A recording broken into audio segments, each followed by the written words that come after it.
저는 두 아이를 키우며 살고 있는 30대 중반의 워킹맘입니다. 평소에 출퇴근을 하는 동안 라디오처럼 다른 분들의 여러 가지 사연을 많이 듣고 있었어요. 얼마 전까지만 해도 제가 직접 사연을 보내게 될 줄은 꿈에도 몰랐습니다. 막장 시댁 사연을 들을 때마다 우리 시댁은 아무리 그래도 저 정도는 아니구나 생각하며 다행이다 싶었어요.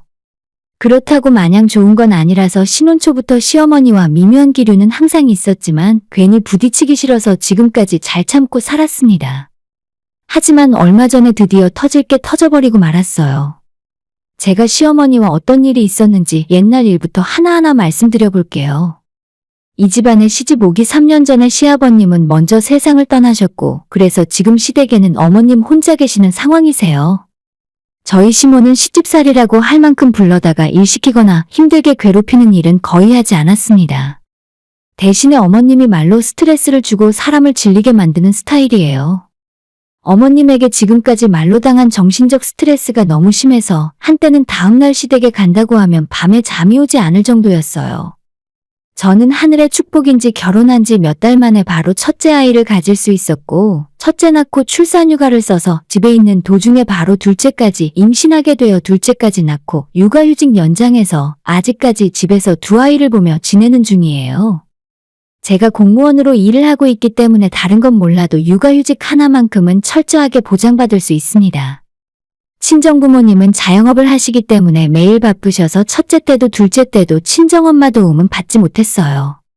시댁이 가까이 있고 어머님이 비교적 시간이 많으시지만 그렇다고 제 아이 키우는데 시댁 도움을 받고 싶지도 않았어요.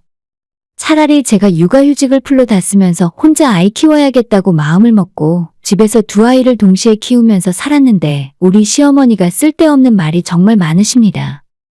일을 안 나가시는 날에는 낮에 심심하신지 자주 저한테 전화해서 수다를 떨었는데 전화를 한 번 했다 하면 기본은 1시간이고 조금 할 이야기가 많다 싶으면 2시간을 넘는 경우도 있었죠. 보통 제 잔소리로 시작해서 어머님 주변 인물들 험담을 신나게 하시다가 나중에는 결국에 자기 아들한테 잘하라며 잔소리로 마무리하는 패턴입니다. 제가 집에서 마냥 노는 것도 아니라 집안일도 해야 하고 어린 두 아이도 봐야 하는데 애가 울어서 전화기 너머로 우는 소리가 다 들리는 상황에서도 어머님께서는 본인 하실 말씀이 우선인가 봐요. 그냥 적당히 남들 욕하고 험담만 하는 거면 그러려니 하겠는데 어머님이 말씀이 하도 많으시니까 그중에 실언도 너무 많아요. 특히 할 말 못할 말 구별을 못하고 아무 소리나 하는 것이 가장 큰 문제예요. 그러다가 한 번씩 제가 들었을 때 상처가 되고 가슴에 한으로 남을 만한 소리를 본인은 아무렇지 않게 해버리시고 나중에 제가 그런 말은 듣기에 서운했다고 이야기하면 정작 그 말을 했던 기억도 하지 못합니다. 제 첫째 아이는 딸이었는데 그때 어머니께서 정말 많이 실망하셨어요. 우리 남편이 둘째 아들인데 먼저 장가를 갔던 아주버님네가 딸만 둘을 낳았기 때문에 어머님께서 이번엔 저희한테 반드시 아들을 원하고 계셨나 봐요. 제가 임신 소식을 알려드렸을 때부터 어머님은 이번에 예감이 좋다면서 아들이라고 설레발을 치고 호언장담을 하셨어요. 베란다 문을 열고 호랑이가 들어오는 꿈을 꿨다고 하는데 호랑이 꿈은 남자아이 태몽이라며 무조건 남자라 하셨습니다. 그때는 아직 성별이 결정되기 전이었고 정작 남편이나 저는 아들이건 딸이건 아무 상관이 없었는데 집안에서 어머님 혼자 난리셨죠. 심지어 아주버님네랑 다 모인 자리에서도 형님들은 앞에서 이번에 둘째네는 아들인 것 같다. 드디어 나도 손자 보는구나. 라면서 눈치 없이 말씀하시는 바람에 제가 옆에 있는 형님 눈치 보느라 민망할 지경이었죠.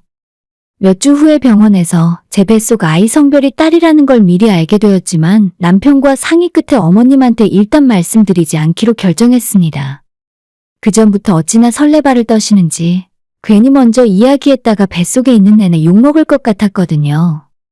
끝까지 숨길 수는 없었지만 25주차가 넘을 때까지 시어머니에겐 우리 아이 성별은 비밀로 하고 있었죠. 아니나 다를까 미루다가 어머님이 하도 닥달을 해서 결국 딸이라고 말씀을 드렸는데 처음에는 인정을 안 하시려고 하더라고요. 100% 확실한 거냐? 그럴 리가 없는데 내가 분명히 아들 낳는 꿈을 꿨단 말이지. 나중에 제가 아이 낳고 회복실에 누워있을 때에 복도에서 어머님이 친구분이랑 전화통화하는 소리가 제가 있는 병실 안까지 다 들렸습니다. 응, 그래. 이번에도 또 딸이야. 우리 집안 며느리들은 딸밖에 낳을 줄 모르나 봐. 방금 고생해서 아이 낳은 입장으로 그 말을 듣고 진짜 얼마나 서운한 마음이 들던지. 제가 산부인과에서 산후조리원으로 옮기면서도 시어머니는 끝까지 제게 딸 낳았으니까 자기한테 앞으로 애 봐달라는 소리는 하지도 말라고 하셨습니다. 어차피 어머님께 아이 맡길 생각은 애초에 눈꽃만큼도 없었는데 대놓고 저렇게 말씀하시니까 서운하고 뭔가 오기도 생기더라고요. 아예 대놓고 돈을 써서 푹 쉬자는 생각으로 조리원에서 3주 있다가 집으로 돌아왔는데 우리 친정엄마가 일주일 정도 집에 와서 도와주겠다 하시길래 시어머니 말씀하신 것도 생각나서 그냥 오시지 말라고 했습니다. 우리 엄마 왔다 간 거 알면 괜히 나중에 시어머니한테 트집 잡혀서 말 나올 것 같기도 했고 친정엄마 불러다가 고생시키고 싶은 생각도 없었어요. 어차피 3주 동안 몸 잘 풀고 돌아왔기 때문에 혼자 집에서 아이 보면서 몸조리해도 충분할 것 같았습니다. 남편이 초반에 일찍 퇴근하고 집안일을 많이 도와주면서 옆에 봐주는 사람 없어도 생각보다는 할만했어요. 시어머니가 어서 들었는지 도우미 지원받는 방법도 있다고 하던데 우리 집에 낯선 사람이 오는 게 싫어서 그런 것도 신청할 생각을 안 했네요. 조리원에서 퇴원하고 나서도 한번 들여다보지 않던 시어머니가 2주 정도 지나서 처음으로 아이 보고 싶다면서 집으로 오겠다고 하셨습니다. 저희 집으로 오신 시어머니가 현관문을 열고 들어오면서 가장 먼저 하신 말씀이 계속 혼자 있었어? 어떻게 너희 엄마는 딸이 애를 낳았는데 와서 도와줄 생각도 안 하신다니? 라고 하시더군요. 친정엄마가 오신다는 걸 제가 거절했다고 몇 번이나 말씀드렸는데도 제 말은 들은 척도 안 하시고 본인 할 말만 하고 그렇게 믿어버리니까 정말 답답해 죽는 줄 알았어요. 첫째 낳고 집에서 아이 보며 지내다가 1년이 채 되기 전에 둘째를 임신했다는 걸 알게 되었는데 그때도 어머님한테는 바로 말씀드리기가 꺼려지더라고요. 보나마나 이번에는 꼭 아들이어야 한다고 부담을 주실 게 뻔해서 나중에 병원에서 성별을 확실히 알게 되기 전까지는 말을 하지 말자고 생각했습니다.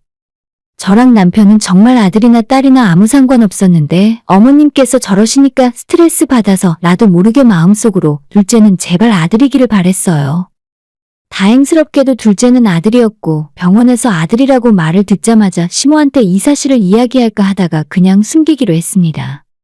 형님네 눈치도 있고 어머님이 아들이라는 걸 알게 되면 또 얼마나 호들갑을 떨지 무서워서 둘째는 제 배가 불러올 때까지 어머님한테는 비밀로 했었어요. 그리고 제가 출산했을 때 어머님이 병원에서 드디어 아들이라고 얼마나 기뻐하시던지 드디어 우리 집 며느리도 아들 낳을 줄 알게 되었다면서 아주버님이 옆에서 듣고 있는데 그런 말씀을 하니까 정작 기뻐해야 할 저희 부부가 뻘쭘하고 민망한 상황이었죠. 제가 결혼하기 전에는 약간 날씬한 체형이었는데 아이 둘을 연달아 낳고 그 사이에 제대로 된 관리를 하지 못해서 둘째 낳고 나서도 몸이 많이 불어 있었어요. 반면에 형님은 딸만 둘을 낳고는 시어머니에게 더 이상 아이 안 낳겠다고 선언했습니다. 어머님께서 그래도 너희들이 장남인데 아들은 하나 낳아야 하지 않겠냐고 아무리 이야기하셔도 이미 형님이나 아주버님까지 어머님한테 빈정이 상할 대로 상해버려서 들은 척도 하지 않았습니다. 아무튼 그렇게 형님은 일찌감치 아이 둘 낳고 난 뒤로 지금까지 다이어트와 운동을 열심히 해서 다시 예전의 몸매를 회복했어요. 아무래도 직장 생활을 하니까 관리가 되는 것 같더라고요. 하지만 저는 둘째를 낳은 지 얼마 안 지나서 아직도 몸이 좀 불어있는 상황이에요. 둘째만 어느 정도 크고 나면 저도 운동을 시작하고 싶지만 지금은 너무 힘들더라고요. 그런데 그전까지 그렇게 저한테 손자 타령을 하시며 성화를 하시던 분이 아들 낳아준 저를 더 예뻐해 주시지는 못할 망정 대놓고 날씬한 형님과 뚱뚱한 저를 비교하셨어요. 첫째 며느리는 옷태가 좋아서 뭘 입혀도 다 예쁘기 때문에 어딜 가도 같이 다니고 싶은데 저한테는 애 둘 낳고 살이 너무 쪄서 같이 다니면 누가 내 딸이라고 할까봐 겁난다는 말씀을 하셨습니다. 어머님도 키가 작고 살이 좀 있는 편이라 진짜 저희 둘이 다니면 모녀처럼 보이긴 할 것 같았어요. 하지만 가족들 다 모인 자리에서 형님이랑 비교해서 이런 말을 하니 저는 너무 수치스럽고 부끄러워서 얼굴이 새빨개졌고 옆에서 듣다 못한 남편이 엄마는 왜 밥 먹는 사람 앞에서 그런 쓸데없는 이야기를 해? 라고 하면서 어머님한테 성질내고 밖으로 나가버렸어요. 집안 분위기가 이쯤 되면 본인이 말실수를 했구나 생각할 법도 한데 어머님은 전혀 그런 생각이 없으셨고 내가 무슨 없는 말 했니? 지 마누라 흉봤다고 삐지는 거 봐라. 그러길래 내가 미리미리 살 좀 빼라고 했잖니. 라고 하면서 끝까지 저보고 잘못이래요. 집에 돌아와서도 어머님 때문에 기분 나빠서 남편이랑 싸우게 된 적도 많이 있었습니다. 원래대로면 남편이랑은 싸울 필요도 없었는데 어머님 때문에 괜히 우리까지 문제가 생겼어요. 남편도 형과 형수가 보는 앞에서 망신당한 게 속이 상했는지 저랑 싸우던 와중에 그러니까 당신도 평소에 살을 빼는 노력을 좀 하던가. 라고 말하는데 안 그래도 요즘 살찐 뒤로 거울 보기도 싫고 자신감이 많이 떨어져 있었는데 남편이 저런 말까지 하니까 충격받고 서운해서 엄청 울었습니다. 제가 펑펑 우는 모습 보고 남편이 놀래서 바로 제게 사과하고 다신 안 그러겠다 싹싹 빌어서 남편이랑은 감정적으로 쌓인 거 없이 그날 바로 다 풀었어요. 하지만 남편도 더 이상 자기 엄마 때문에 가족들 형제들끼리 분란 생기는 거 싫다면서 앞으로 어머님께 오는 연락은 전부 받지 말고 자기가 중간에서 알아서 하겠다며 지금까지 서운한 건 다 잊으라고 이야기했습니다.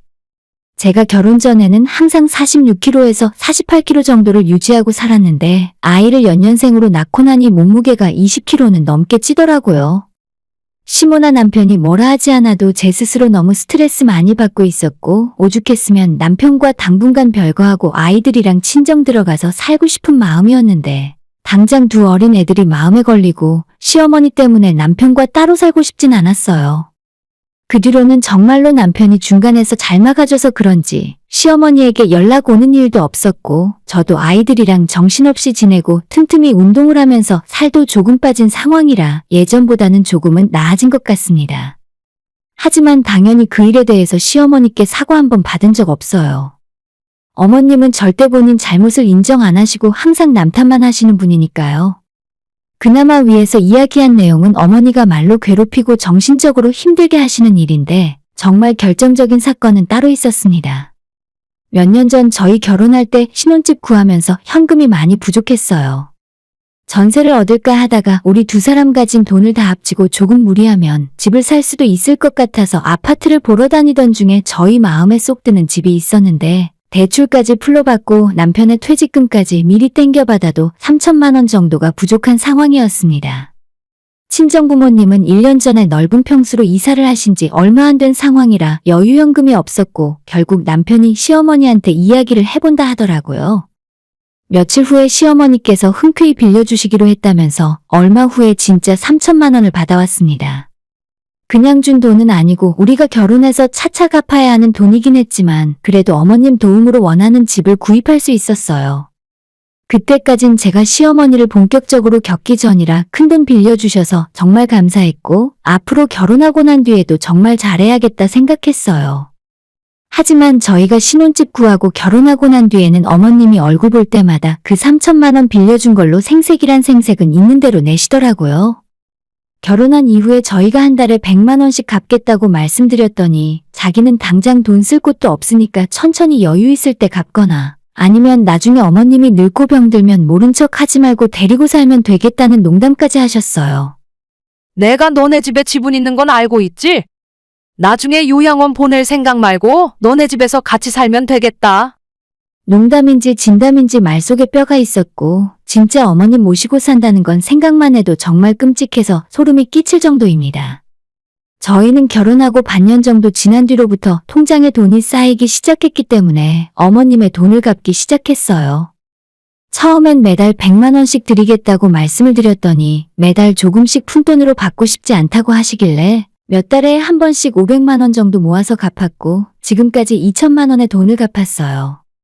처음부터 가족 간의 금전거래라 이자 이야기는 딱히 명확하게 한 적은 없었는데 저희는 돈을 다 갚고 나면 어머님께 가방이나 하다못해 지갑이라도 하나 사드릴 생각이었죠. 물론 그것 외에 지금까지도 용돈을 자주 드리고 기념일에 선물도 섭섭해하시지 않게 챙겨드렸습니다.